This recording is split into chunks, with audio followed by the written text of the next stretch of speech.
दंडोत प्रणाम.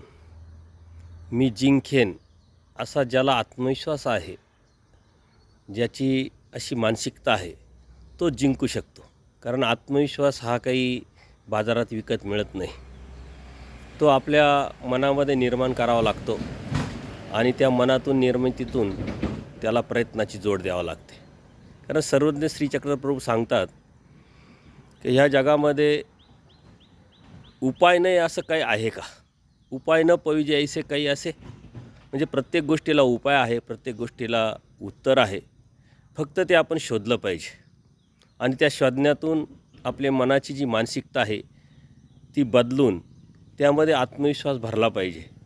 आणि ज्यावेळेस आत्मविश्वास तुमच्या मनामध्ये भरेल त्यावेळेस तुम्हाला जगातली कोणतीच गोष्ट अशक्य वाटणार नाही. प्रयत्न करी दैवाचे साह्य. प्रयत्न जर केला तर परमेश्वराचं साह्य होतं. म्हणून आपण प्रयत्नवादी राहिलो पाहिजे. 99% प्रयत्नवाद आणि 1% प्रारब्धवाद. आणि तोही 1% जो प्रारब्धवाद आहे तो आपल्या हातातून होऊन गेलेला आहे, निघून गेलेला आहे. त्यावरती आपण कार्य करू शकत नाही. म्हणून त्याचा विचार न करता आपण प्रयत्नवादी राहिलो पाहिजे. आणि ह्या प्रयत्नातूनच मी जिंकेन असा आत्मविश्वास आपल्यामध्ये जर निर्माण झाला तर परमेश्वरालाही आपण प्राप्त करू शकतो. दंडोत प्रणाम. दंडोत प्रणाम.